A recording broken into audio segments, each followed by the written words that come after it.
How are you, Rishabh? How are you doing? I'm good, sir. Thank you. Rishabh, have you got yourself vaccinated? Yes, I have got the first shot. Okay. What was the vaccine that you took? Sir, Covishield. Rishabh, what is the difference between Covishield and Covaxin from the chemical composition viewpoint?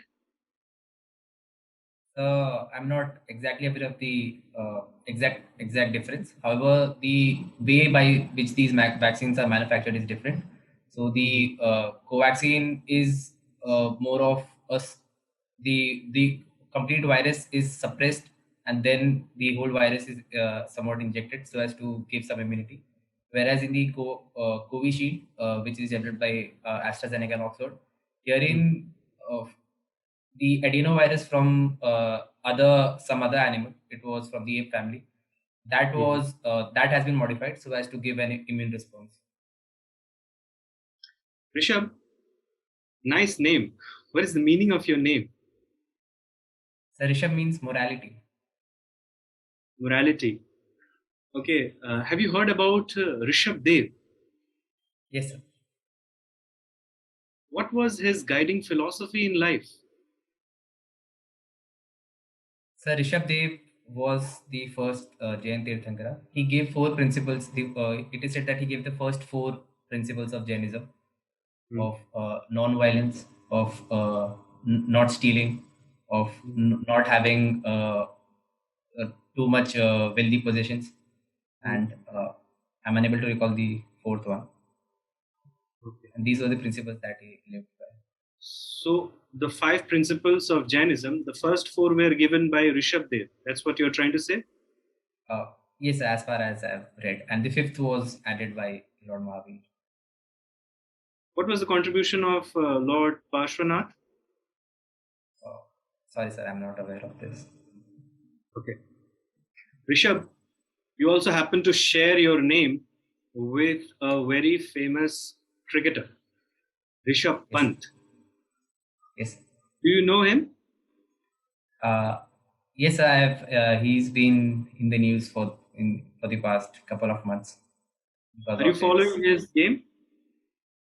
So somewhat, I'm not a huge follower of cricket. However, I've read about him. I haven't seen matches, but I've read about him.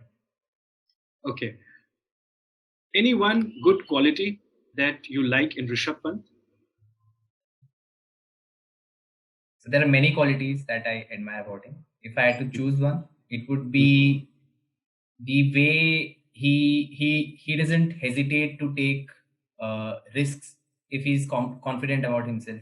So what someone else might think is a risk or is unorthodox, he doesn't shy away from those shots just because everyone thinks so. Because I believe he has put in enough work in his batting style, and he isn't shy to display it when it matters. Are you averse to risk or you like taking risks? So I won't say I'm averse to risks, Mhm. and I believe the very definition of risk is subjective. What might be risky for someone else might not be risky for me. If I've done Mhm. it many times before, if I've practiced it, if it's Mhm. something I'm confident about, I'll do Mhm. that even if someone else thinks that might be a risk. One risk that you have taken, non academic risk in your life, which you regret today. So I don't have any regrets as such in my life because I believe the decisions that I took, even though they they might not have given the results and fruits in the short term that I was looking for, but they have made me the person that I'm today. It has shaped me to be who I'm today, and I'm glad that I turned out to be the way I am today, and so I don't have any regrets as such. Okay, Rishabh, let me put this in other words. What is till date your biggest risk that you have taken in your personal life? Uh, so can I take some time to think? Yeah, surely.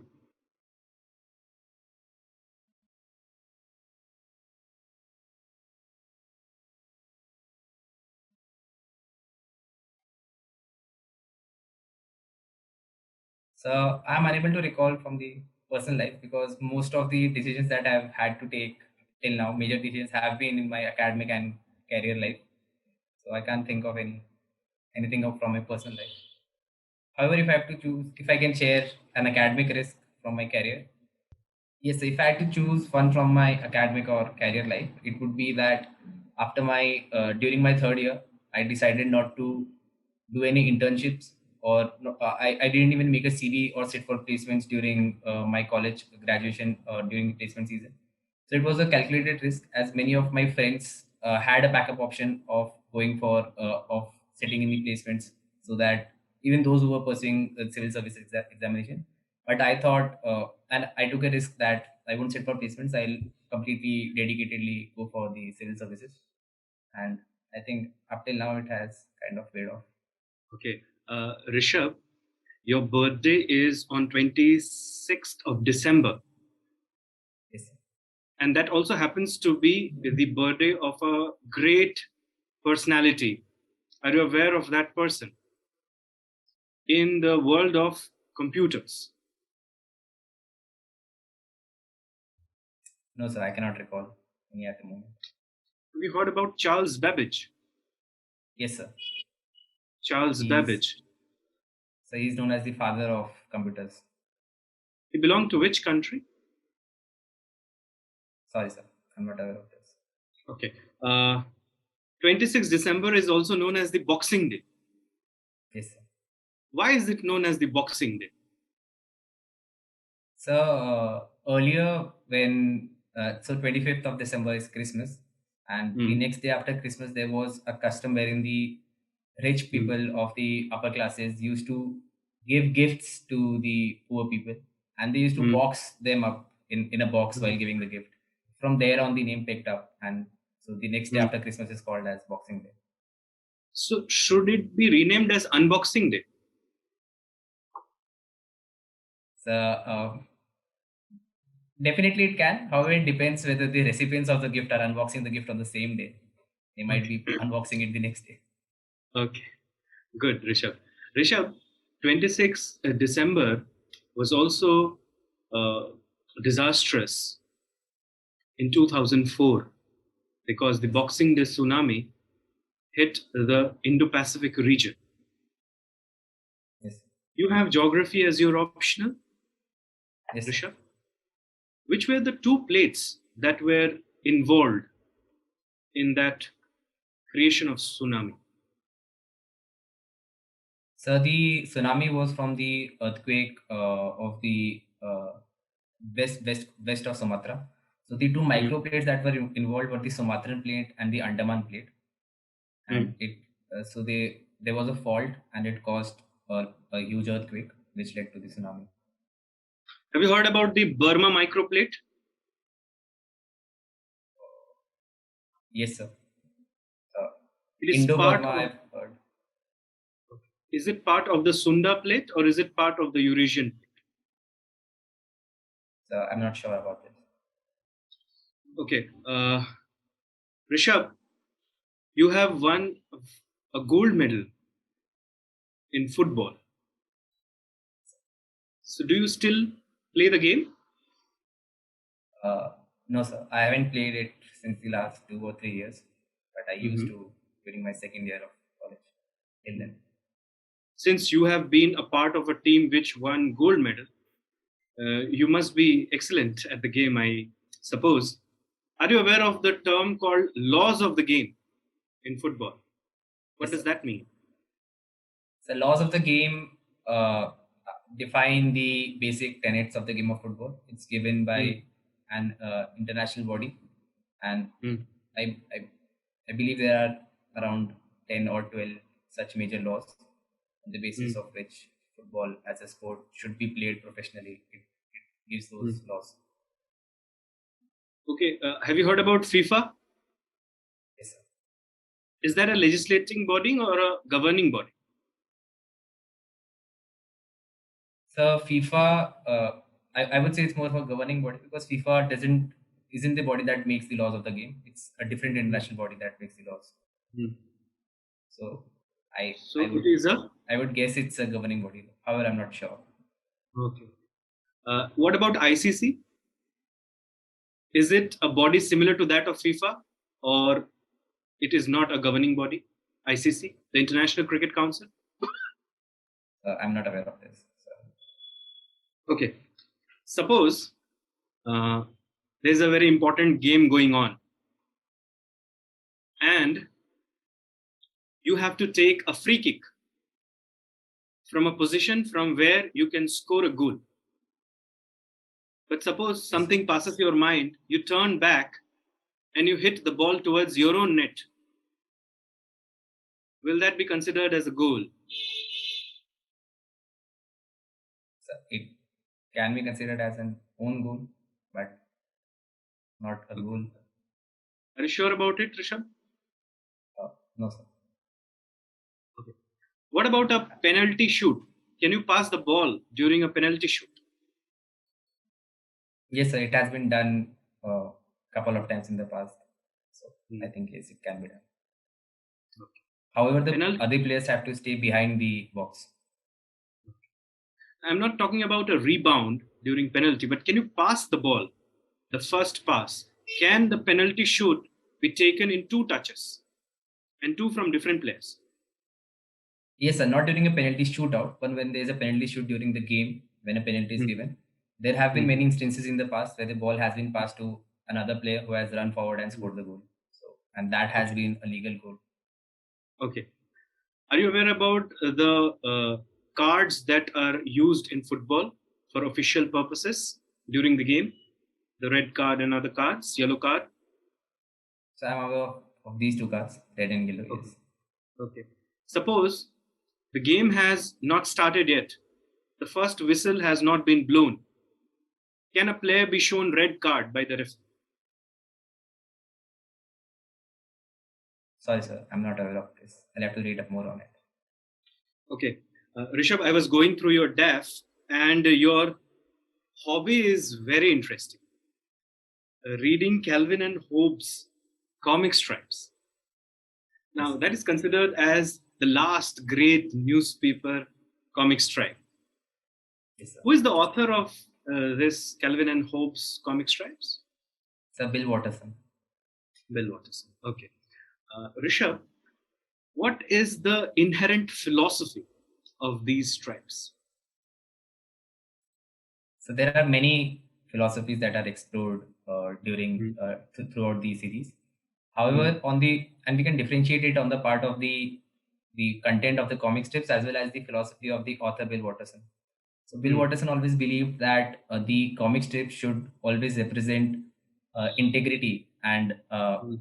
and some high level of thinking and art, so that it makes the readers think about themselves. So therefore, he Mhm. took many decisions, fought against the commercialization of the comic, which was very unlike most of the common comics during those times. However, on the other part, during in the Calvin Hobbes comics, many philosophical topics like environmentalism, Mm.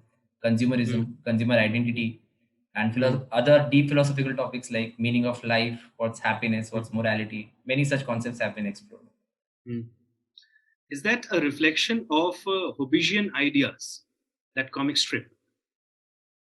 So that comic strip on a whole is not a reflection of Hobbesian ideas. However, the whole environment around which Calvin believes his life is, Mm. there are many authority figures in his life, like his Mm. parents, like the school, Mm. like the teacher, Miss Wormwood.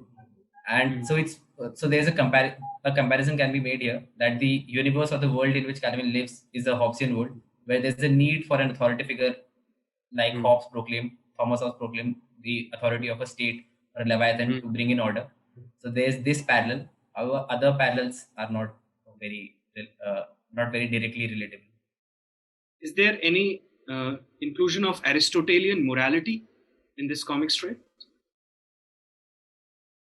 So we can say because whole idea of Calvin's morality is based Mm. on what is less of an idealistic morality and it's more of practical. So he many a times, although it's exaggerated, but many a times he takes decisions which suits his self interest, and Mm. he justifies it through a philosophy that it suits the that specific circumstance. So Mm. he's more pragmatic in his approach, and I believe that's somewhat related to Aristotle's morality. Okay. Are you aware of one character in that comic stripe, Susie Durkins? Yes, sir. What do you like about her? So there are many things that are likable about Susie, but one of the many things that I have come to find out after reading this comic after for many years is the Mm, similarity between Susie and Calvin, and how though both of them are very similar in the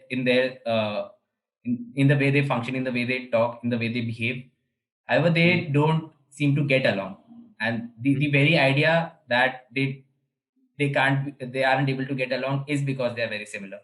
For mm, instance, Susie, many a times it's seen that Susie also bends the ideas of morality. So when Calvin mm, asks him a simple maths question during a test, she gives a gibberish answer that Calvin, who isn't very educationally smart, believes it. So mm. I think they are very similar characters, and the whole chemistry between these characters makes me Susie very likable. Okay. Uh, well, moving forward, Rishabh, tell me three values in your life which you are not going to compromise under any given circumstances.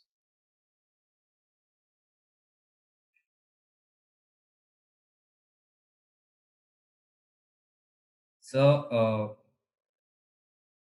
the first value I believe would be integrity, Mm, and second would be to be compassionate to people, mm, and third, uh, I won't say if I'm not sure if that comes directly under the definition of hobby, but I think I would like to be a person who doesn't doubt himself under mm, certain tough circumstances. So mm. I think I'd like to follow these three hobbies and pursue them throughout life. Okay. Suppose, Rishabh, you are in a situation where you have to make one choice and you cannot choose both. You have to prefer one over the other. The first is personal integrity, and second is social justice. What will you choose? So I don't think my personal integrity will go against social justice. Suppose there is something like that, a situation where you have to make one choice, you have to drop the other. What will you choose? Personal integrity, social justice. Personal integrity v social justice. So I'll choose personal integrity. Hmm. You'll forego social justice? So I believe that my conceptions, my values, my idea of being of having integrity Hmm. encompasses the values of social justice. However, Hmm. if there are some exceptions, I'll try to adjust Hmm. my my values, my value system to the idea so as to not lose my integrity over the topic. However, if any sort of balance or adjustment cannot be made, I, Hmm. I'll trust my personal integrity and go forward with that.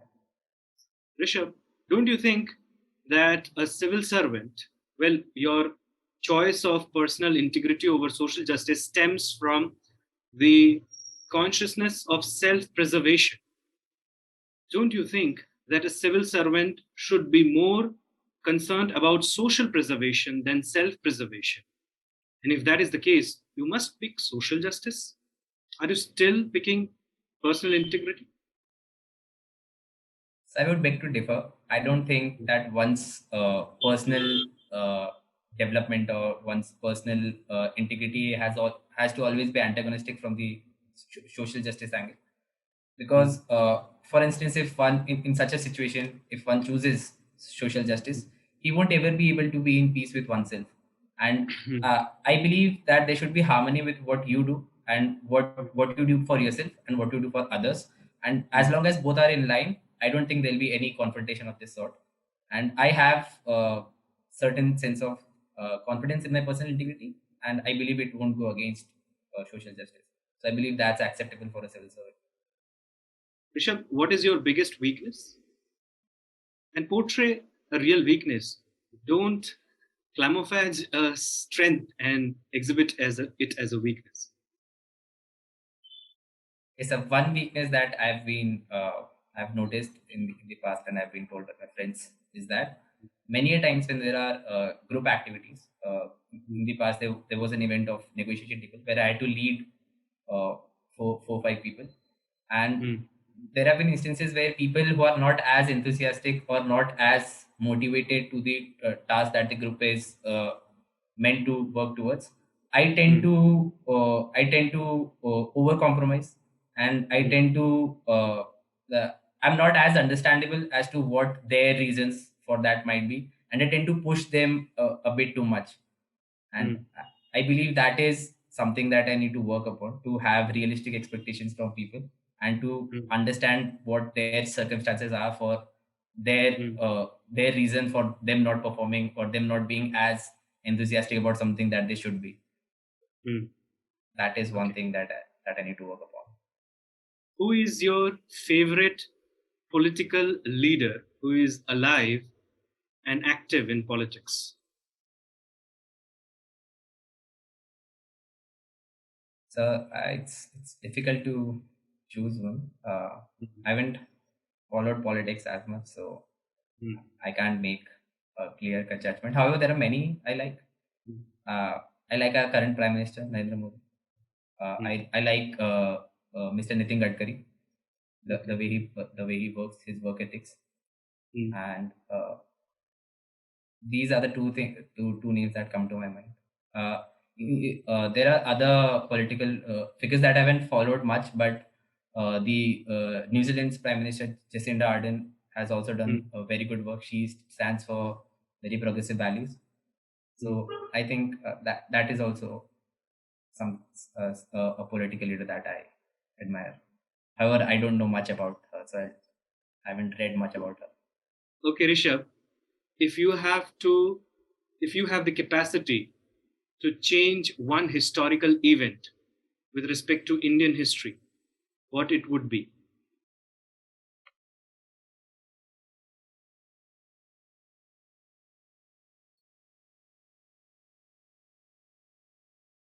So if I had to choose one event, uh, it would be about the uh, during the 1962 war with China. I believe if I could change it, I would have if I had since I have the foresight now, which Mm, maybe the people weren't aware of then, I would have wanted that India could have been better prepared for China, mm, and it would be wonderful if it would have won the war and mm, had good results, and that would have changed the geopolitical situation significantly. And mm, currently, the assertiveness that we face from China, or the, a sense of past defeat that we face, that would not we wouldn't be facing that. And one of the other reasons is that I wouldn't prefer to choose an event that has been very long ago in the past, because that might have many ripple effects in the current times, which I might not be able to visualize. Even the 1962 war changing might have many effects that I can't visualize, but I would want them to be a bit in a controlled system. So I'd rather choose something from recent history than medieval or okay. past history. You know that one of the major disagreements between India and China is with respect to the Dalai Lama. Yes. India sees Dalai Lama as a religious refugee, whereas China calls him a separatist. Yes. And Yes. now you know that. Okay, can you tell me something about how Dalai Lamas are appointed? Yes, sir. Mm, So Dalai Lamas are appointed when the current Dalai Lama mm, he appoints, or he says that the next Dalai Lama would be born in a certain mm, would be reincarnated in a certain child, mm, and then after then there's the whole task of identifying who that person would be, and then there's another person. I'm unable to recall the name of that post.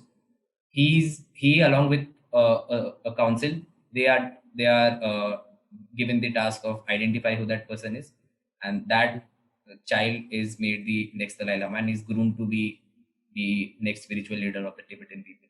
In the Tibetan history, has there been a Dalai Lama who is woman? So I'm not sure, but if I take a guess, I Hmm. don't think so, because there have been talks that the current Dalai Lama has said that the next Dalai Lama could be a woman, Hmm. which was a bit surprising to the people. So I think there Hmm. hasn't been a Dalai Lama in the past, a woman Dalai Lama in the past. Hmm. Uh, Rishabh, recently a term was used in the newspapers which called the second wave or the pandemic that just hit the country recently as the Indian variant. Do you agree to that terminology? So I don't agree by this. The Hmm. the the variant B1617, which is called the Indian variant, Hmm. uh, the name of a country should not be used for giving the name to a variant of a virus. For, Hmm. for the same reason that we call it the coronavirus and not the China virus or the Wuhan virus, and Hmm. there shouldn't be given, a country shouldn't be associated with it, because it leads to many negative perceptions regarding the country, and even many a times the people who are living abroad face racism and Hmm. xenophobia due to such kind of terminology. And recently, there has been a shift in this naming. Greek letters have been proposed, Hmm. which should be used for naming of these countries. So, in that regard, the B1617 variant is called the Delta variant. So, I'd rather Hmm. prefer this terminology. Hmm. Do you think then the names like Spanish flu and Japanese encephalitis should also be changed? So those names have been in the past. They signify a certain disease. So, for instance, and that I believe we should admit that a mistake has been made in the past. So currently, Japanese encephalitis is associated with a certain disease.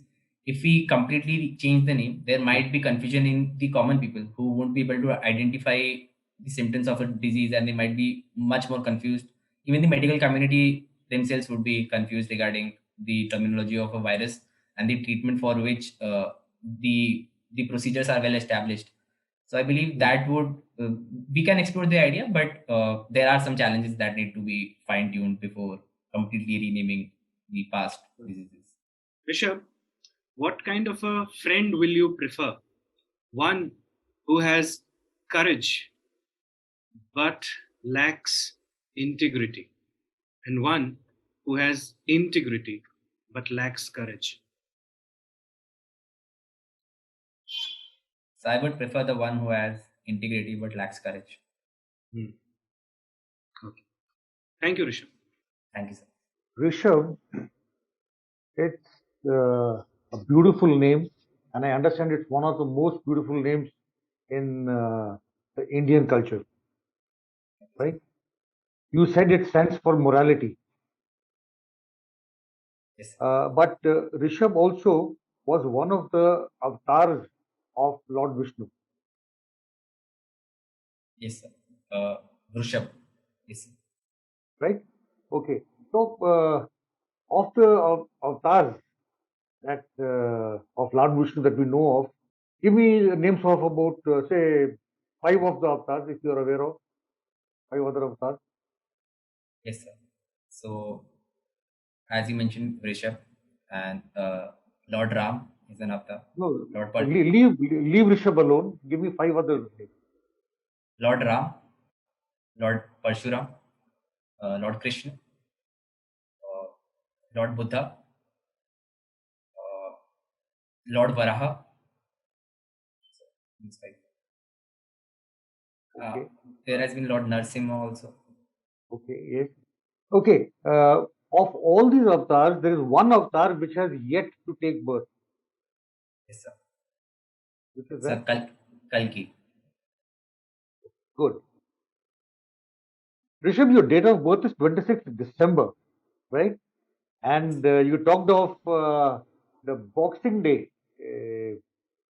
Now, Boxing Day, I don't know whether you said it's Boxing Day or Unboxing Day, whatever you call it.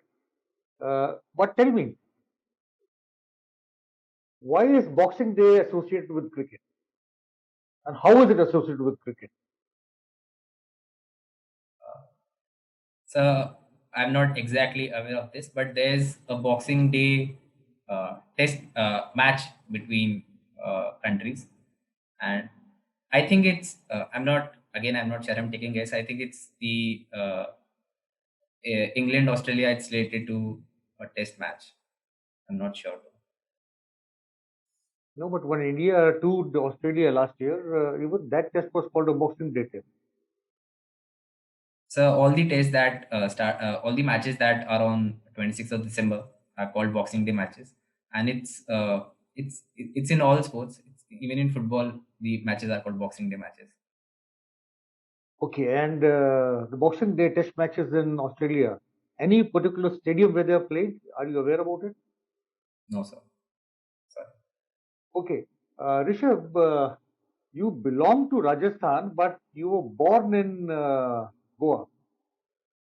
Yes, sir. Okay, uh, tell me one thing. What is it about the Goanese culture which impresses you the most? So the Goan culture is very influenced by the Western culture of Portuguese because they were under Portuguese rule for a significant amount of time. So one thing that impresses that I admire about their culture is the freedom that the women get there, especially as compared to my home state of Rajasthan. I believe there is a significant difference with respect to the status of women between both the states. So, if I had to choose one, it would be the freedom of women. Okay, and if I may ask you, there is one avatar of Lord Vishnu which is credited with the creation of Goa. Which avatar was that?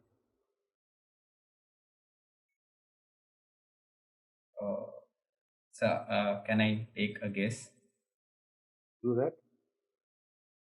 So, I'm unable to recall the name, but was it Kadamba? Or something like Parshuram. It was Parshuram. Okay. that? Okay. Yeah, sorry, sir. Nevertheless, good. Thank you. Okay, you said your date of birth was 26th of December, Boxing Day, and also known also infamously for the tsunami which you talked about.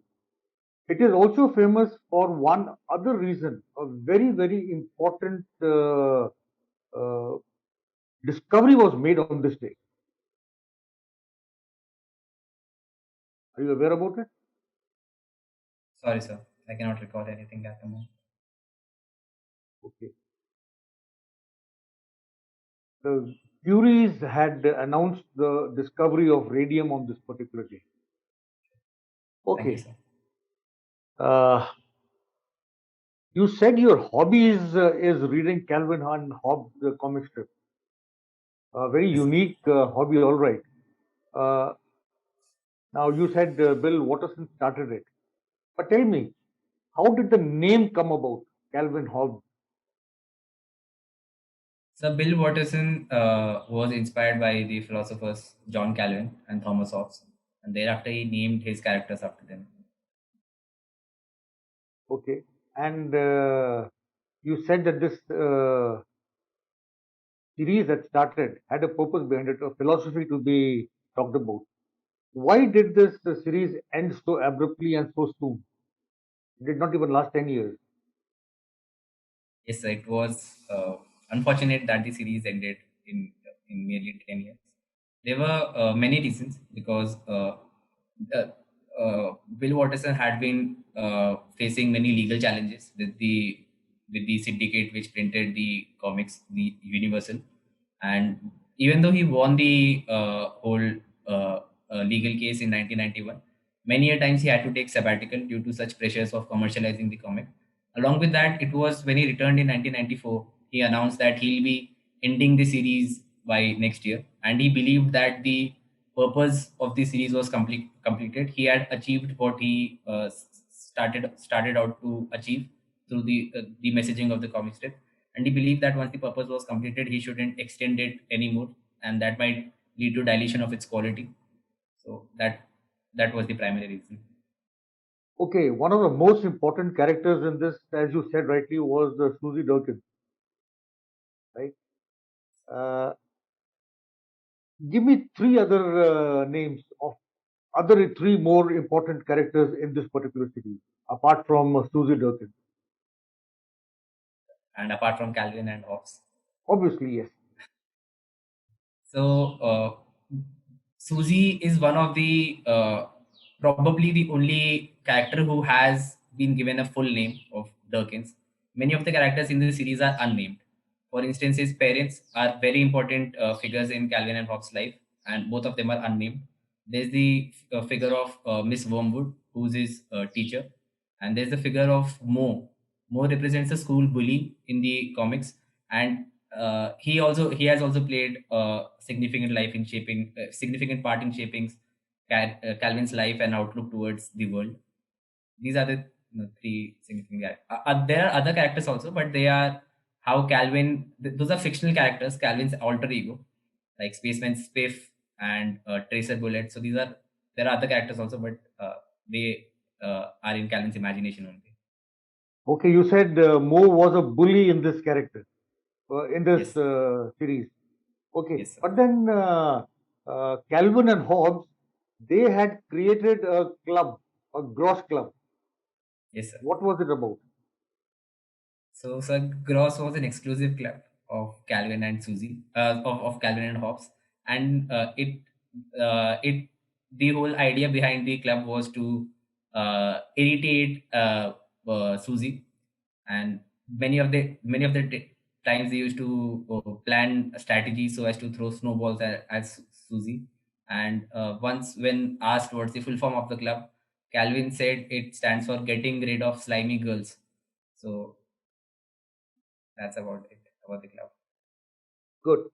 You've read the. You are seriously reading these snippets I can make out. Okay. You also said you are fond of football. Yes, sir. Okay.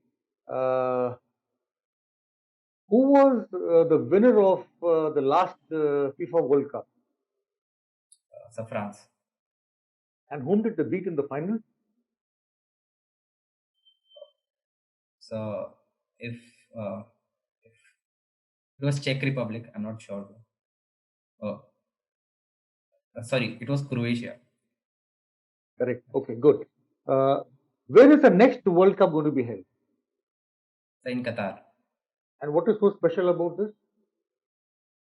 So Qatar, there are many things special. Firstly, that it would be held in a place. It's a tropical and a hot country. So there have been many voices in the past that it won't be very habitable to play a game like football in such a warm country, and it has been in the news in the past couple of years because there have been reports of many uh, the instances where the labor rights haven't been followed. There have been many accidents. Many laborers have died while building the city. So Qatar has decided to build a complete new city for the World Cup, and it has used many technologies. Like they have decided to cover the whole city by an envelope and make it air conditioned.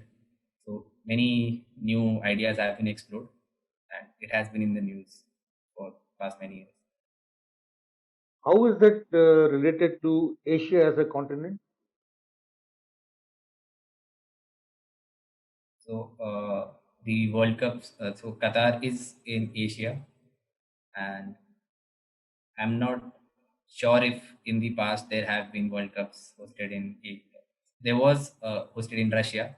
However, it's many times called a European country more than an Asian country. So it does represent the attempts by FIFA and the Footballing Association to spread football to other parts of the world. And they believe that Asia has huge potential in football. So maybe it's an attempt to popularize football more towards the rest of the world. Okay, recently there were two new rules which came about in football. One was the new pass back rule, and one was handling the ball by the goalkeeper. What are these? So I'm not sure about the rules. I can't recall at the moment. Okay, supposing a person passes the ball back to the goalkeeper, Yes, sir. uh, There's can the person of his own team pass the ball back to the goalkeeper? Can the goalkeeper handle the ball, take the ball in his hands, and then kick it separately? no, sir. Once he takes the ball in the hand, there's an indirect free kick, so he cannot take it in his hands. He has to use only he can use only his feet. Okay, and the second rule was about handling the ball by the goalkeeper. A time limit was specified to reduce the wastage of time. What is the Yes, sir. time limit for the goalkeeper to handle the ball? So I can't recall the exact time limit, but the rationale for the same was there have been many instances in the past when during the death minutes of the match, many times the winning team who had a lead used to waste time by keeping the ball in their hands or maintaining possession through such tactics. So it was implemented to avoid this. 6 seconds is the time limit, incidentally. Okay. Thank you, sir. Okay, Rishabh, tell me one thing. As a game, you played this game and you also won a gold medal in the tournament that you participated in. Tell me one biggest lesson that you learned from this game of football. One biggest lesson. So I think it's teamwork, and because in football, every player has a part to play, has a position to maintain, has a critical role, and even if one of the players is missing, the team has or is not performing as expected from him, the team suffers a huge handicap. So each part of the team has to play its role and has to have a good coordination and understanding with each other so that they can play well and they can put the ball in the other side of the net. So many a times it's believed that only the striker is responsible for the goal. However, it's the whole team. The game making starts from the goalkeeper and the defenders. Only then it goes forward. So everyone is important, and the team spirit and teamwork is, I believe, the most important thing in football. So if you say the person who scores a goal is the one the goal counts against. So in that case, there are instances wherein people have created a move, but the goal has been converted by somebody else. So don't you think sacrifice and selflessness become a bigger lesson in this particular game? So definitely, sacrifice and selflessness are important in the game. However, I believe they are a part of teamwork and team spirit because it entails that one shouldn't play for himself. One plays for the team, and while you are playing for the team, you have to make sacrifices. Okay. You have done your BTech from IIT Delhi, civil engineering. Yes. Why IAS then? Why not So Indian Service? So it was during the third year of my college that I realized I don't want to go into engineering as a career. And while looking for other career options, I realized that UPSC or civil services is a career that would give me what an ideal career should have. That is a sense of job satisfaction for what you're doing because you'll be working for something that's bigger than yourself. You're not doing it merely to make your own ends meet. Along with that, there's a certain sense of diversity and challenges in the work that can aid me in my personal growth in the long term as well. So therefore, I chose to go for civil services. Thank you, Rishabh. Thank you, sir. Rishabh, you have mentioned in your address about Marmagaon, right? Yes, sir. So, are you aware about who constructed this Marmagaon port? Who initiated Marmagaon port? Sorry, sir. I'm not aware of this. Are you aware about in which year or around which year it was commissioned?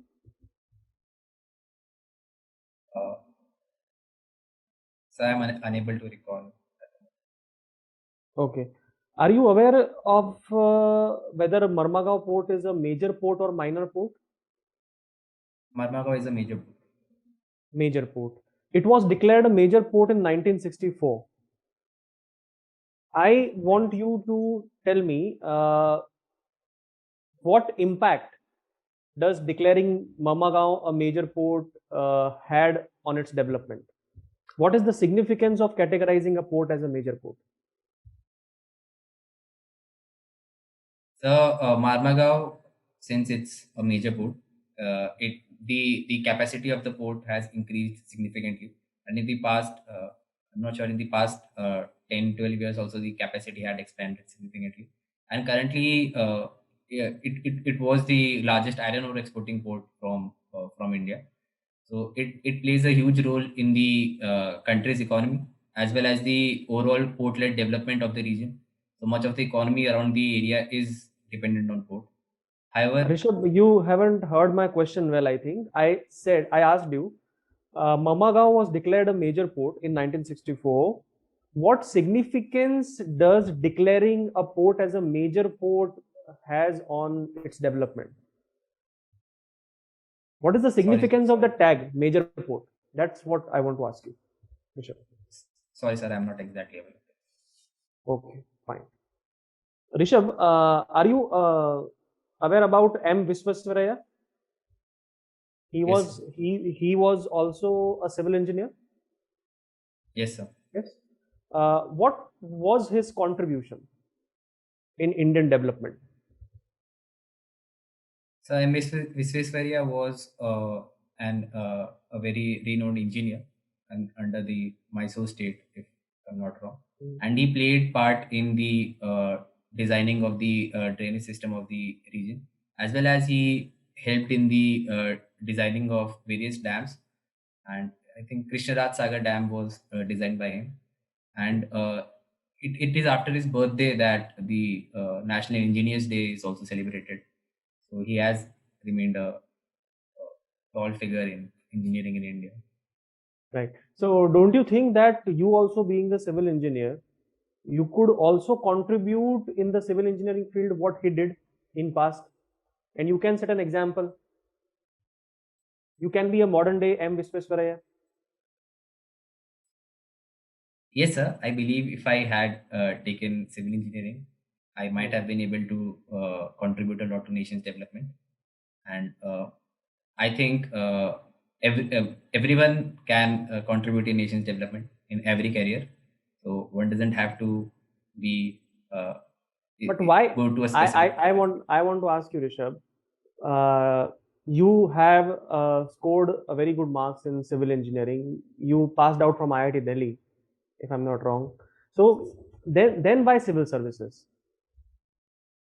In civil services, what is there that attracts you most? So I think it's the idea of diversity and the challenges that one gets in the job. So in civil engineering, even though I might be good at the in the subject, uh, I believe I'll be more or less focused on a certain sort of a job or a certain field of study. And I believe that it's more important for me to have more challenges and more diversity in the work that I'm in, and then that's one of the reasons that I picked up civil services as a career. So, Rishabh, what I get from your answer is you love challenges and diversity of work, right? That is Yes, what attracts you in civil services. yes, Then yes. it surprises me why you have chosen Indian foreign services as your topmost priority. The Indian Foreign Service has plenty of challenges and diversity, in my opinion. But compared to Indian administrative services, what is more challenging and what holds more diversity? IAS or IFS? What do you think?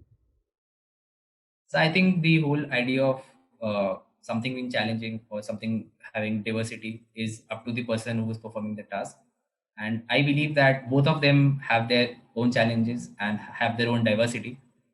And we can't make a direct comparison. And in my opinion, Indian Foreign Service is also as diverse and as challenging as an Indian Administrative Service. Okay. And you belong to Sikar city, right? In Rajasthan?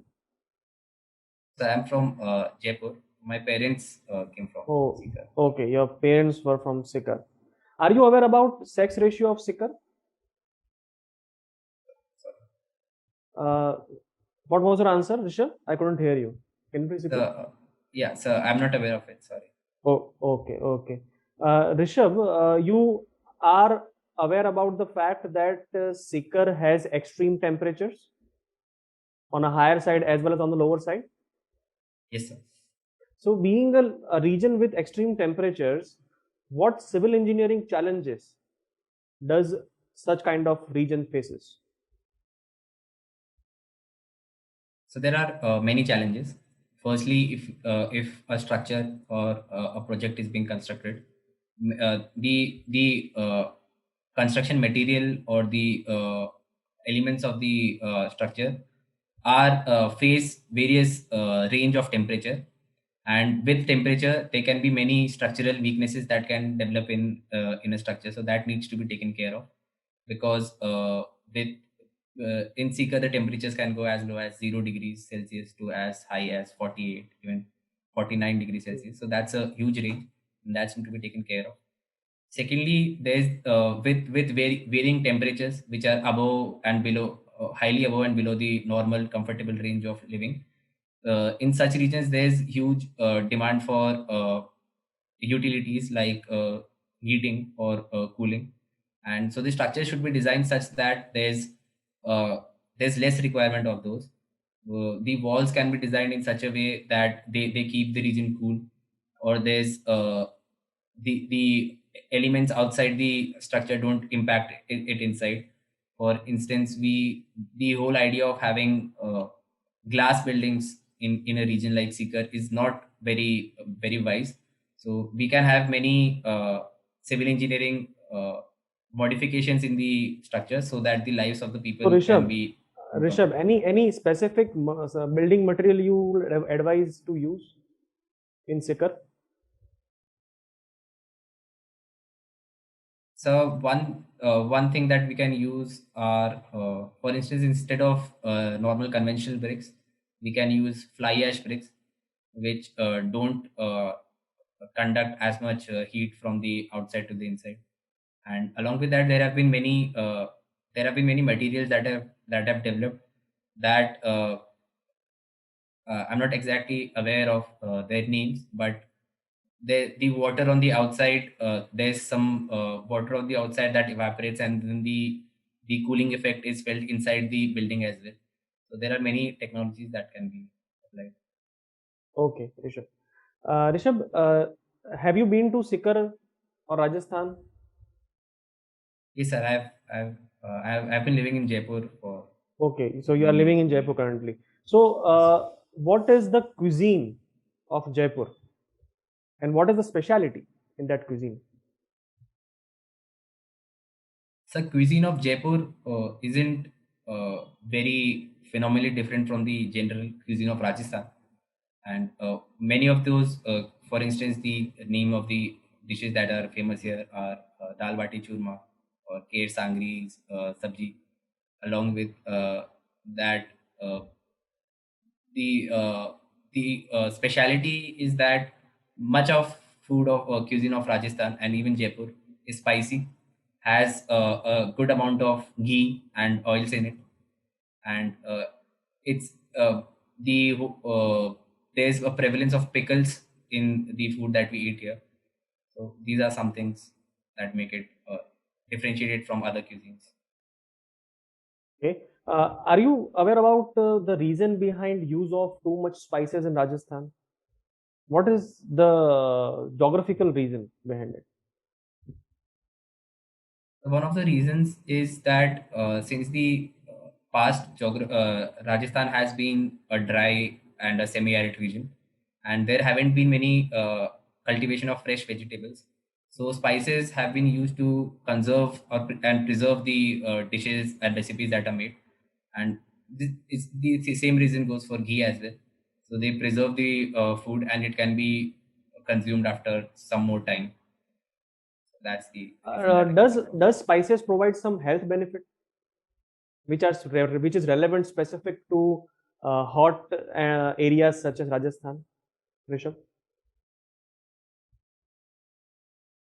So I am aware of some benefits to immunity, but I can't think of any other reason. Okay, fine. Uh, Rishabh, what is your stand on reservation? Should it continue or it should be abolished? I believe reservation should continue. However, there have been demands with respect to some sort of reforms in reservation, and I believe these demands should be explored, and a reformed reservation system should be continued. Are you in favor of granting reservation on the basis of economic criteria? Uh, yes, sir. I believe that there's some difference between economic criteria and the socially educational criteria that was mentioned in the constitution. I believe economic criteria should be a filter which should be used while giving reservation to backward classes. However, the whole argument of giving reservation only on basis of economic criteria is has been contested by many people, and the whole matter is sub judice at the moment. So maybe the court can expand on the new definition and new interpretation of the constitution, and then we can make a balanced judgment. But what is your viewpoint? Government has recently came out with reservation for economically weaker sections in general category. So do you favor that at your personal level, at personal capacity? Sir, I believe that instead of giving education to economically weaker sections, we should explore other options, because then the whole idea of a reservation becomes a poverty alleviation scheme, and rather we should give them more focus and more support on the foundation levels, on the foundation education systems, and we should invest more on public services like government schools and government colleges, and we can help them to grow and support their growth. However, they shouldn't be in my opinion shouldn't be directly given reservation only on the basis of economic grounds. Okay. Uh, Rishabh, I want you to analyze and examine your life and tell me the biggest mistake you have made and which would you like to rectify if given a chance. Your life, your personal life, I'm talking about. So again, I don't think I've there have been mistakes that I would like to rectify or change, because again I believe those mistakes have helped me to grow as a person and to be who I am today, and I wouldn't like to change them. Whatever happens for the good, and I don't regret any such mistake. Have you heard the quote that an unexamined life is not worth living? Yes, sir. Yes. So any person, uh, whatever he or she may be economically, socially placed, but every person makes some kind of mistake. Rishabh, you would also have made some. Yes, sir. I've made mistakes. Everyone makes it. So my question was, what is that mistake? And you have to choose one. Don't say that all mistakes are they help me in growing myself. I want to choose. I want you to choose one mistake. Which would you like to rectify?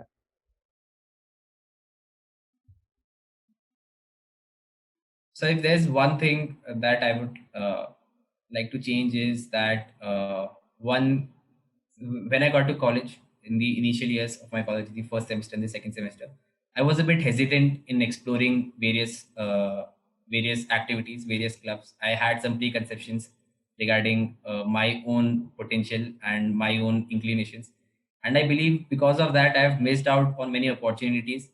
For instance, I was always shy from performance arts like dancing and singing. And now in retrospect, when I think about it, I believe had I been more straightforward and open and courageous to go there, I would have uh, maybe excelled in these fields like many of my friends have. This is something a small mistake that I think was made by me. Okay. Uh, you love traveling, right, Rishabh? Yes. If you love traveling, then in cadre preferences, why Northeast comes last? It's a beautiful place, and a person who loves traveling, Northeast is good for him to explore. But why in cadre preference I see Northeast as a last preference provided by you? What is the reason? So my reasons for the same aren't that I would not like to go to that place and explore there the natural beauty as well as the culture of the people. I believe Northeast is a beautiful place with many cultures and has a lot of potential to explore. However, my idea was that I already have enough understanding or the language or the understanding of the culture of Northern India, so that's why I put it in the first preference. And then I had to give a preference, so I thought that I might need more effort to understand the culture of Northeast India. And if given an opportunity, I would be happy to go and put in that effort there. Okay. Thank you, Rishabh. Thank you, sir. Rishabh, you have done civil engineering, Yes. right? Can you tell me something about geomechanical inverse modeling? What is it? And why is it in news? Sorry, sir. I'm not aware of this. Okay. Have you heard about the term uncertainty quantification in terms of civil engineering?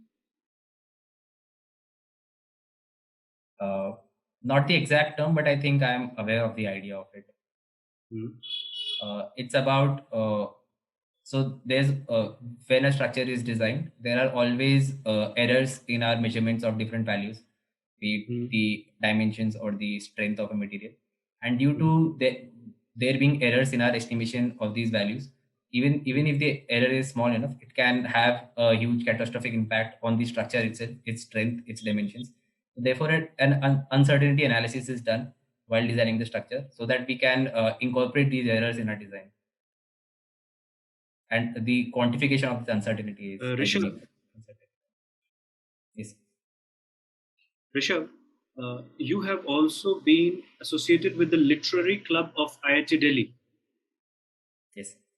Uh, as you have been the director there Yes. in the Literary Club.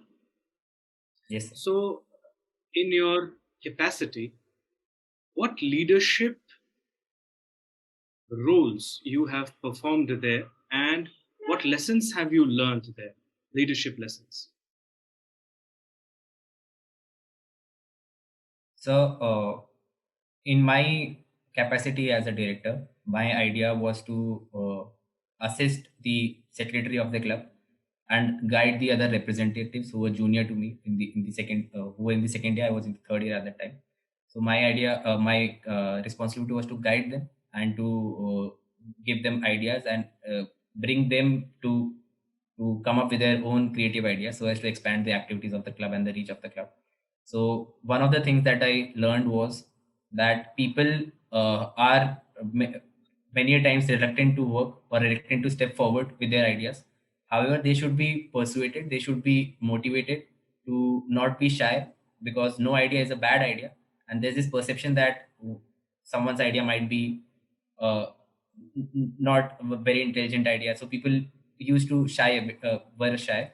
So and in the so to remove this idea among the team members, I always used to appreciate the ideas that people came up with, and I used to reward them when they used to give good ideas or were upfront or were doing the task that they had the responsibility. They were achieving more than that, and they were putting in extra work. I think when I rewarded them, there was a motivation in them, and for that we made a representative tally system wherein all the representatives were marked according to some criteria, and there were awards given every month, as well as rep of the year award was given at the end, which was a big ceremony. So people had some incentive to work, and that increased our productivity of the club as well. Rishabh, you have opted for IFS as your first option. Yes, sir. Yes. Are you aware about the insurgency that is going on in Balochistan? Yes, sir.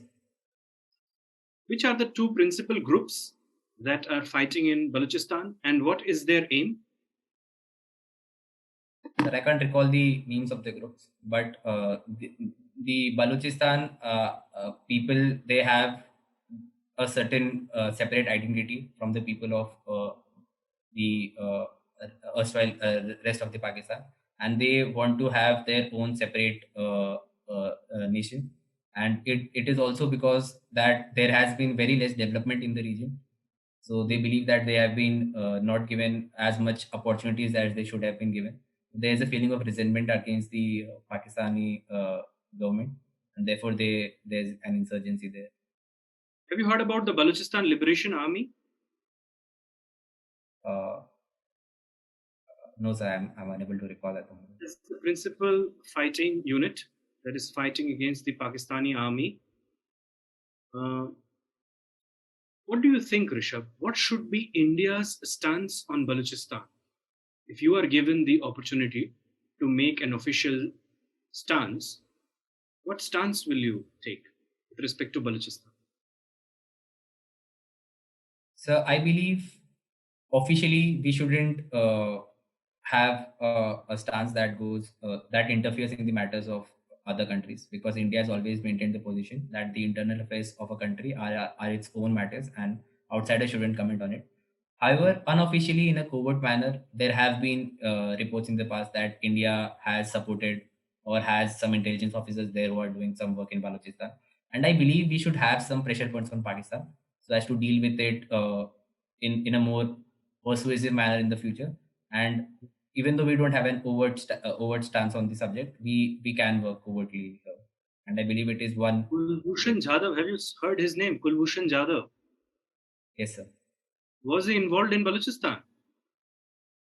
So I don't know, and he was he's a retired naval officer, and he went there for tourism or some business purpose. To Balochistan. He went over to Balochistan for tourism purposes. So business purposes. Are you sure about it? So that's, I believe that's the stance that's his stance, and that's the stance of the Indian government. Or was he kidnapped from Iran? Chabahar port. Sir, it could be. I'm not sure of the details. Okay. Bill Watterson. Who is the Bill Watterson of India? So you can say R.K. Lakshman. R.K. Lakshman. What is his comic strip? I'm The not, most important character in his comic strip? Aam Aadmi. Common Any man. particular name of that person? So I'm unable to recall at the moment. Okay. Recently, Rishabh, we have seen that on the roads of Madhya Pradesh, there was this IS officer who, without giving a chance of defense, he unleashed some sort of, you can say, force over a young man. Similarly, in the past, there was an incident where an IS officer stormed into a marriage ceremony and misbehaved with the guests, with the bride, the groom, as well as with the Pandit. What is IS Officers Association's stance over, or what is their view over these two incidents? Have they taken any action against these IS officers? So the IS Association has condemned these actions, and have they taken any other plenary actions? I'm not sure, because it's the mandate of the government to take action against them.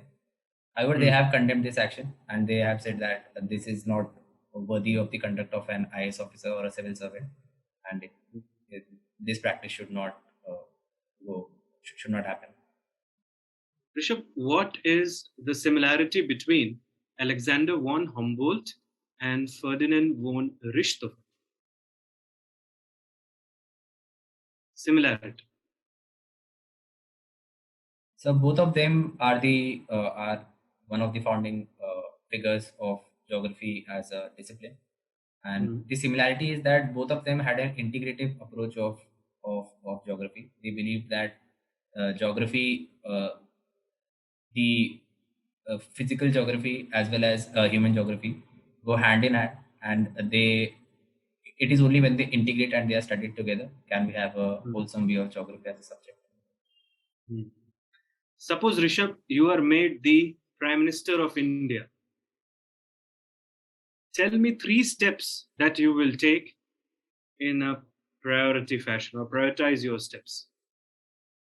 The steps regarding. Regarding the country, they can be anything. You are the Prime Minister of India, you have all the power at your disposal.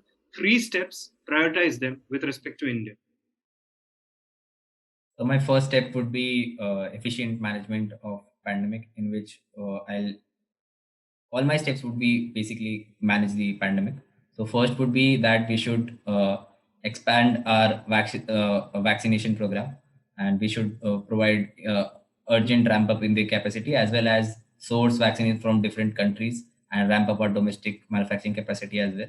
And uh, and along with that, we should also push for TRIPS waiver and voluntary licensing by other countries. Second would be on the part of pandemic only. There has been a huge drop in our economic growth because of the pandemic, and my efforts would be to have some recovery of that growth. And on that regard, my second step would be that I'll push for some sort of a stimulus package in the economy, so that there's more money in the hands of the people, and then the demand will rise up and we can kickstart the virtuous cycle of economy. My uh, third step regarding the pandemic, again regarding the pandemic, would be that I'll be prepared with the for the third wave. I'll focus on proper tracing and tracking of new variants, genome sequencing, and along with that, medical facilities as well. So I think these three would be my steps. Okay. Rishabh, one last question before I pass the baton, sir. Rishabh, what is that one thing that you hate and you cannot stand that thing?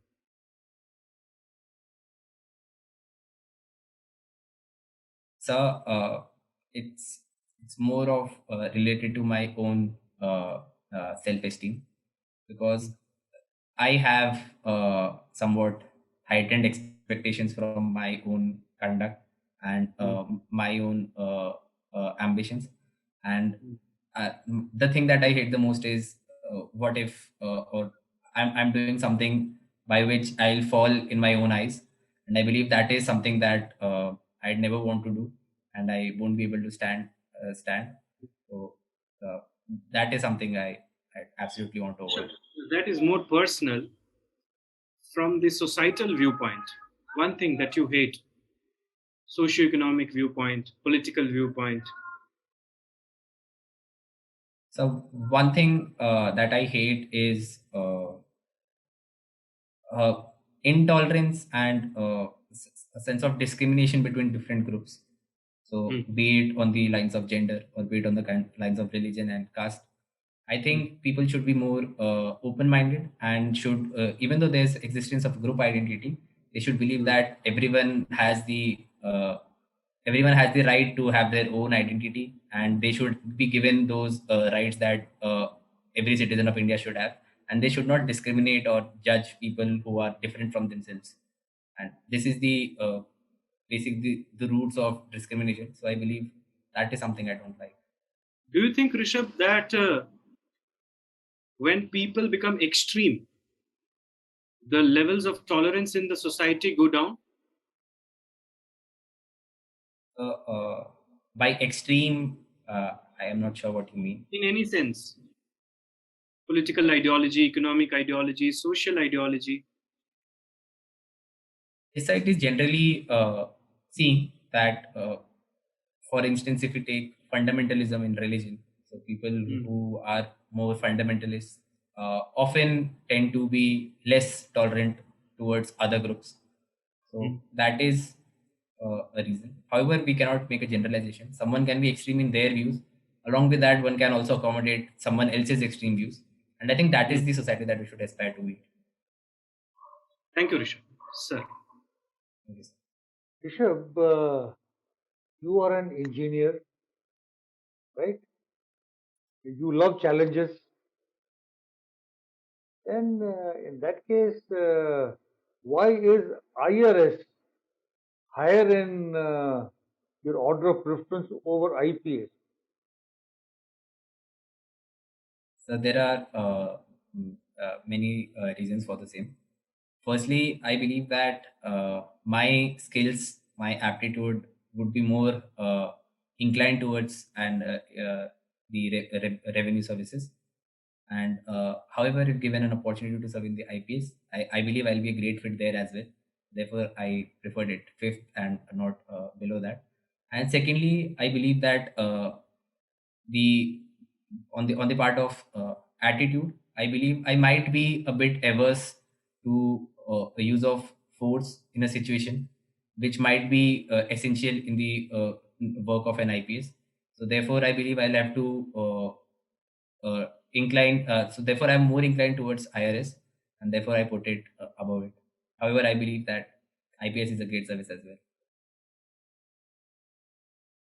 Okay, but you said as part of your positions that you have held, you were once an event organizer for negotiation table. Yes. What was the role as an event organizer for a negotiation table? So negotiation table was an event wherein we invited many students from across Delhi University College as well as the college of our own college to come together to join the negotiation table event wherein they are given different factions.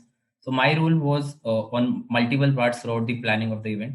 Firstly, it was to coordinate the outreach and marketing of our event. So we had to call different societies, cultural societies of different colleges, so as to send students in our event.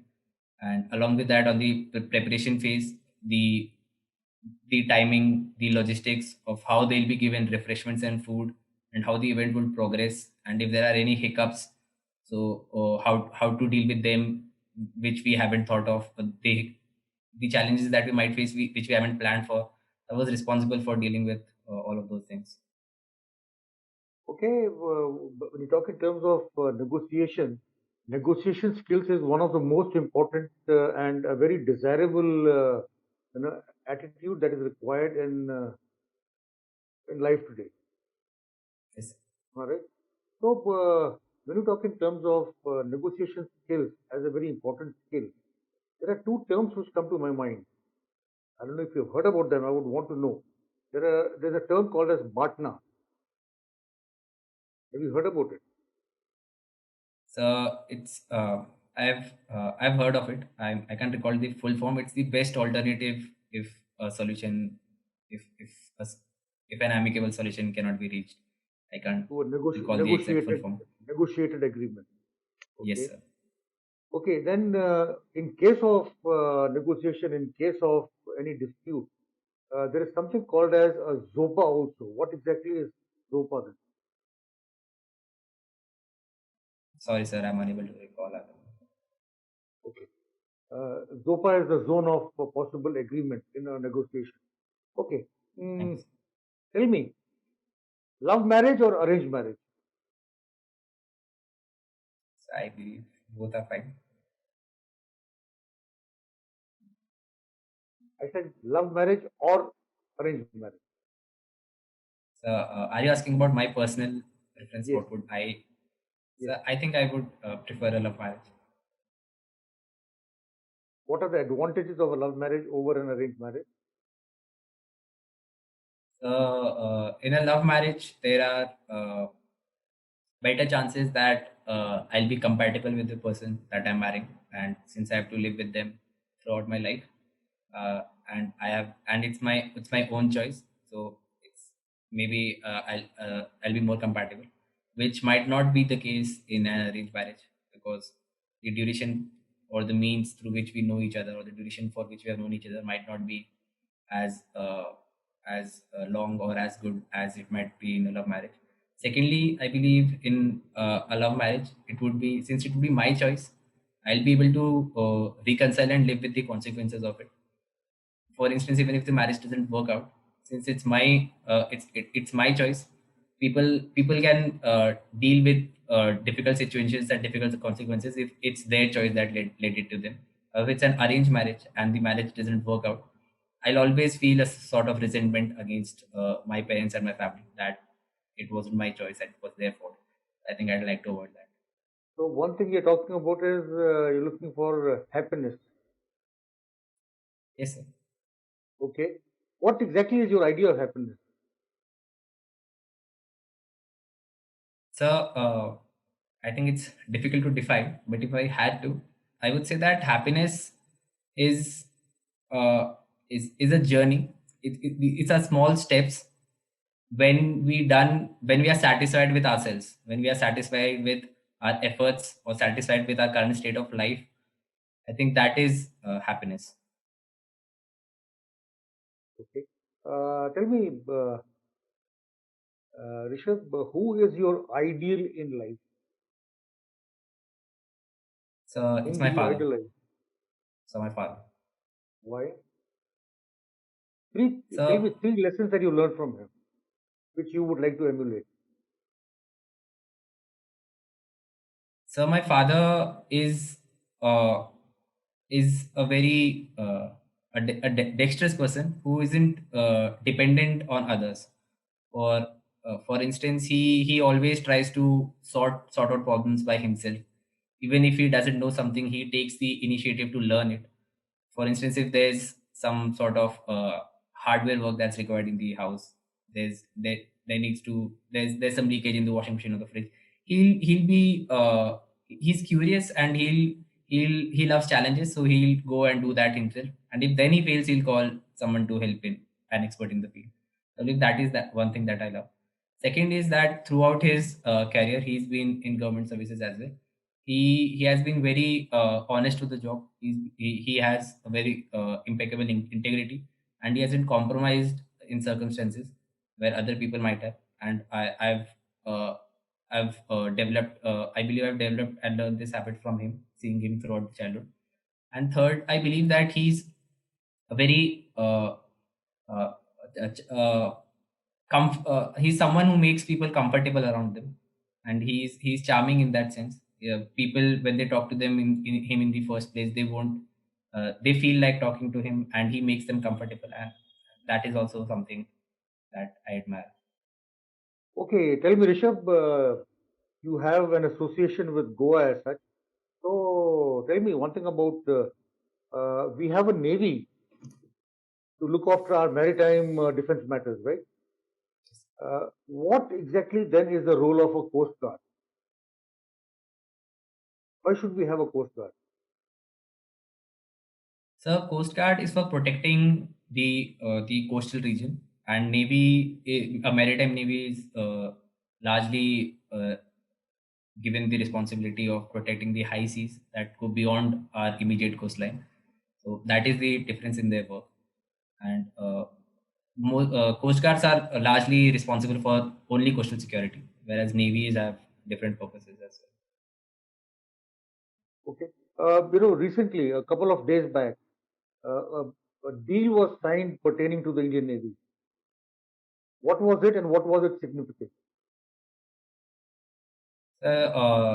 Some days ago, there was the Project 75I was in the news with respect to Navy, wherein there was an idea of developing submarines under the strategic partnership model, wherein the Indian companies will partner with foreign companies, and they'll be responsible. The Indian companies will be responsible for designing, and there'll be transfer of technology as well. And it's expected that we'll have these submarines by 2030, and it'll help in ramping up our indigenous defense manufacturers capacity, as well as technology and skills in the long term. Are these conventional submarines or are these the nuclear powered? So I'm not exactly sure about this. Okay. One last question. Are you aware about Samudra Setu 1 and Samudra Setu 2 operations?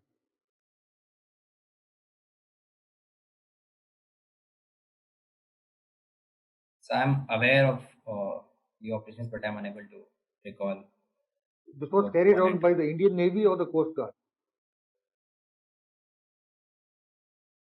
So one person can't be made accountable for a war between two countries. and it was there were many circumstances that led to our defeat. Yes, there was a lack of capacity on our part. There was a lack of preparedness on my part. But again, there were many diplomatic moves that the Chinese undertook, which kept us in the dark, and there were many changing alliances in the global arena. The U.S. China closeness, and then they went. There was a drop in ties, and there were many dynamic factors that were responsible for our defeat. So I don't think one person can be held accountable. Sure. Last question from my side, Rishabh. I want you to imagine a scenario where you are told by your superiors to take your staff on some hill station for leisure purpose. You went there without any medical kit.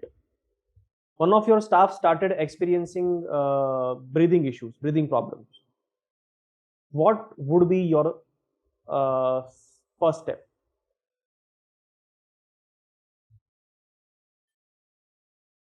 So,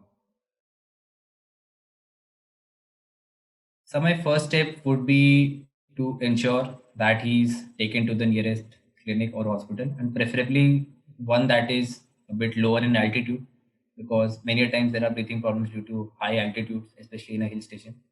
So that would be my priority. Okay. I haven't told you that is it the hospital is accessible or not. Let us say the hospital is not accessible. Then what would be your step? So again, it depends. I believe my step depends on the severity of the breathing. If he's feeling some breathlessness, I think that can be managed in the medium to long term, just because we have some time. However, if he is unable to breathe at all, and the situation is very dangerous, uh, I I'll check whether there's in my team who have come with me is someone from a medical background. He might be more he might have more knowledge than me, so he can take a better decision. Okay, Rishabh. Thank you. Rishabh, one last question for the day before we let you go. If there has to be one quotation in English, Hindi, or any other language, and if there is one from other than these two languages, please translate it for us, that defines you, what it would be. So it's not a quotation. It's a stanza of a poem that I was recently reading. Yes. It's a book by Ramdhari Singh Dinkar, Rashmi Rathi, Hmm. wherein there's a stanza. It's in Hindi, if you'll allow me. Yes, please go on. It's वसुधा का नेता कौन हुआ, भूखंड विजेता कौन हुआ, अतुलित यश क्रेता कौन हुआ, नवधर्म प्रणेता कौन हुआ, जिसने न कभी आराम किया, विघ्नों में रहकर नाम किया. Thank you, Rishabh. We will reconnect with you in some time for your feedback. Thank you. Yes, sir. Rishabh, good things first. Uh, you appeared very decent. You spoke very politely. And most of your answers were very well crafted. So that's the good part. But see, Rishabh, we are here to do a critical analysis of your performance. The ultimate aim is to help you to secure as much marks as possible in the final interview, right? So now let us talk about some of the pitfalls that I have noticed. First is with respect to your appearance, Rishabh. You are not shaved today. And though this is a mock interview, but you must shave yourself properly. Clear? Yes, sir. Because see, even when the Indian Army it goes for the 26th January parade, Republic Day parade, it does a full dress rehearsal. It carries weight somewhere in the subconscious mind. So if otherwise you are averse to shaving, or there is a skin issue or something like that where you do not want to shave very regularly, No, sir, that's an I altogether shave. different matter. But you should prefer a shaved face, dear. Okay, that's Yes. first thing. Secondly, you have won a gold medal in inter-hostel football, something like that. So it is a kind of the highest achievement with respect to that event. Clear? So you must know more about football. the laws of the game, and also you must know about the recent changes that have been made. Some questions can also be asked with respect to ISL. Questions can also be asked with respect to oldest clubs of world, India, etc. Why Asia does not? Okay, one question which was asked that Qatar Football World Cup. Has Japan hosted a World Cup? FIFA World Cup? I don't know. This is Check the it. first time it's being held in Asia. So check it that where the FIFA World Cup have been hosted recently or where they are to be hosted, those kind of things. Uh, the Calvin and Hobbes related questions, they were the best answers as far as your entire interview is concerned, which is very nice. Why? Because they pertain to your hobby and it gave an impression to the board that you actively pursue it. It is not an interest, vague interest, it's your hobby. Clear? And RK Lakshman, you related to that also very well. You finished the interview very well because when you were given the opportunity to define yourself in terms of quotation or something, you chose a verse or a section from Ramdhari Singh's poem. So it was wonderful. The choice of words were wonderful. The relevance was good. And your throw was also very clear. So everything was excellent with respect to that. Another area where you need to revise a bit there is your engineering sections, because these are basic concepts which are new technologies in civil engineering, as simple as that. So you just go through that. I know that enough time has lapsed and you are busy with your preparation, but just revise this. See, Rishabh, if suppose you fail to answer with respect to some current affair related fact question, it will not bother the members of the board. But if you fail to answer in questions that are trying to take opinions from you, or the questions that emanate from the information that is provided in the DAF by you, then there is a problem. Clear? One another major problem which I have noticed in the your answers is some of the answers were too long. Like one where you told about the values that you have learned from your father, or where some questions was asked you if you are the prime minister, 3 steps or something like that. So you have to be very short and precise. See, long sentences, they make the listener disinterested in your communication. Clear? So short sentences, swift sentences, so that he has all the 3 members have, or all the members, those who are in the board, they have the adequate attention to everything that you say. Because more the words they miss, lesser is the marks they would award. Clear? So cut down on the length of your answers, dear.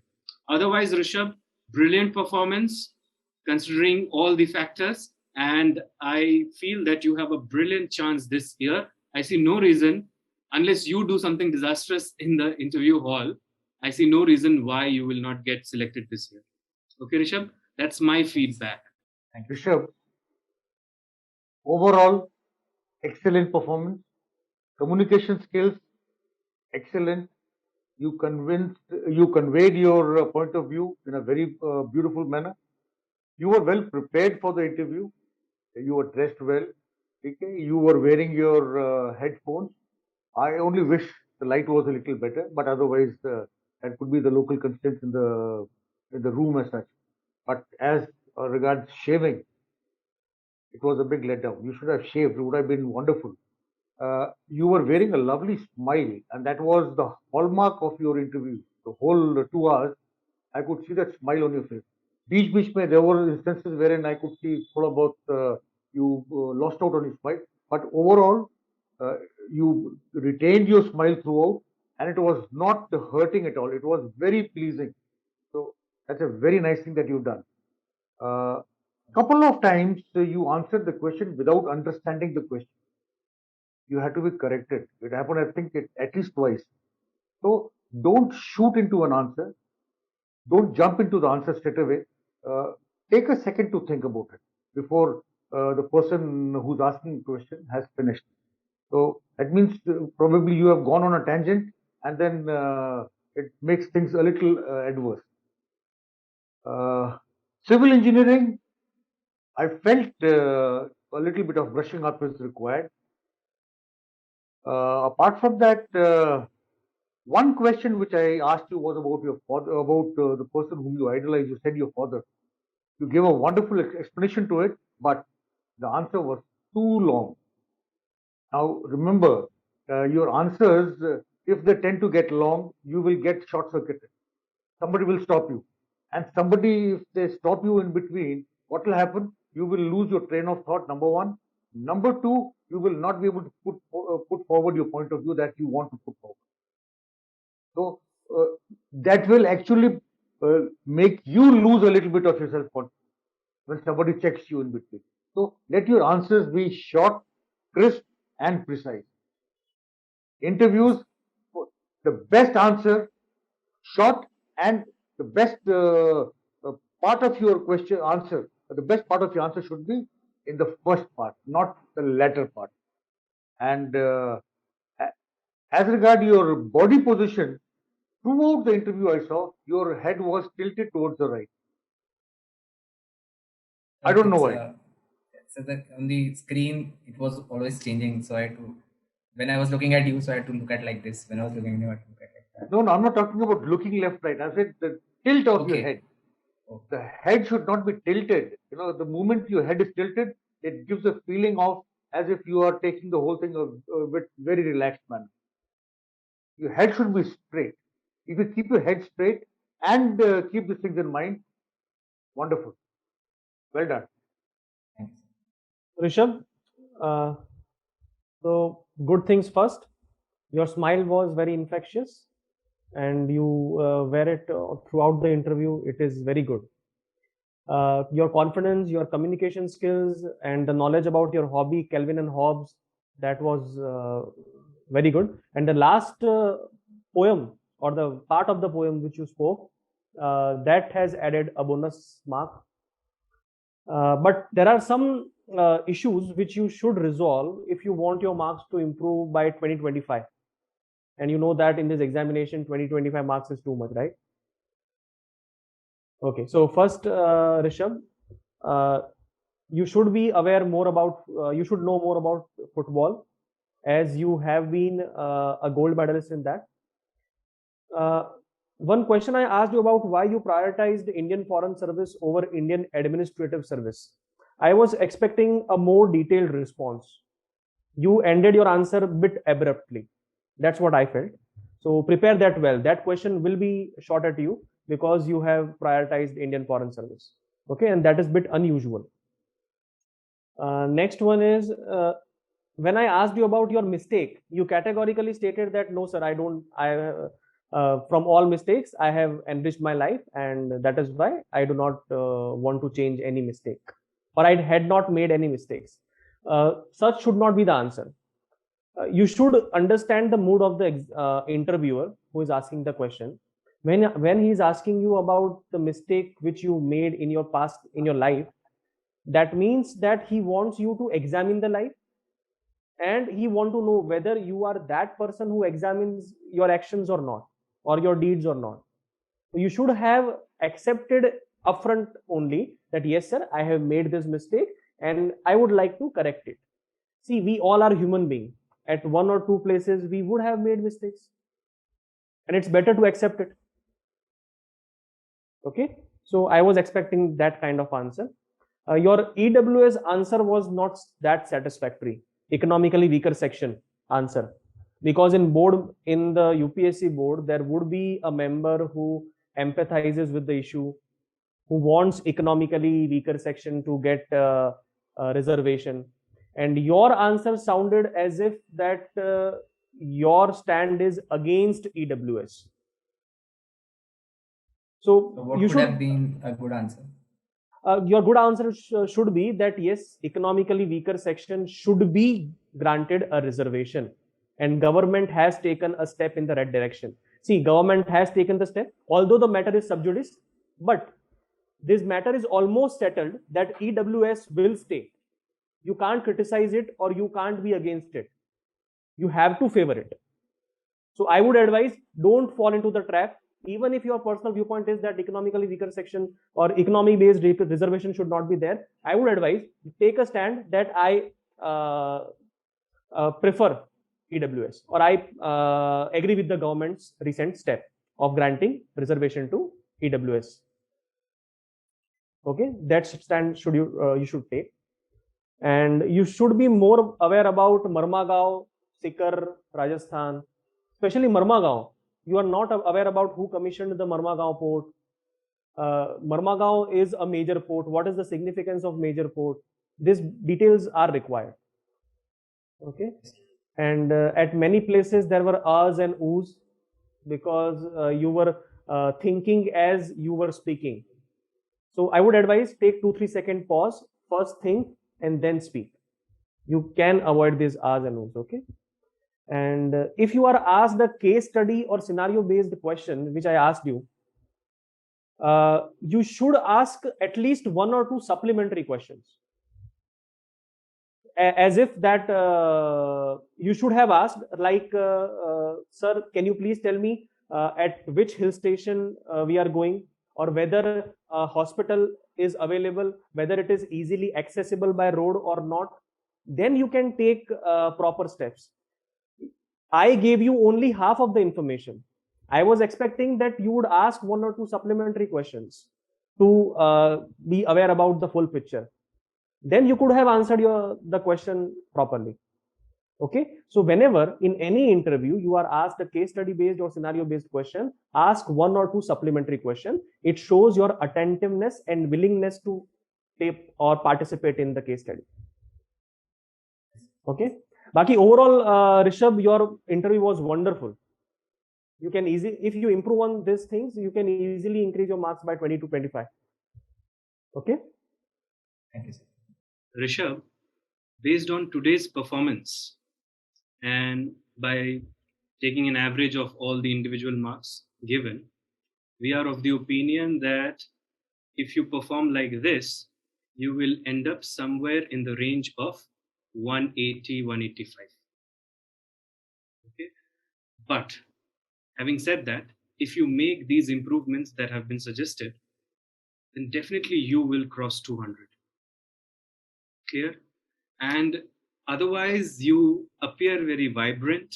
And as rightly pointed out, your smile is infectious, your personality is upright, your views are clear, and your communication is good. So everything goes in your favor. You have a good educational background to support that. And as I told you, I'm repeating one more time, unless you do something disastrous, I don't think that why you will not get some. You're definitely in there. But do not take it as a dose of overconfidence. Clear? If you have any specific questions here, you can ask. So I have one question. It's not related to the interview, but this was the I've given many mock interviews, but in this interview, this was the most detailed I was asked on Calvin and Hobbes. So, but are you guys also a fan of this, or have you prepared before, or how did you come across these questions? I was wondering throughout the interview. See, I don't know about sirs, but I can talk about myself. That yes, I also follow Calvin and Hobbes, and who doesn't?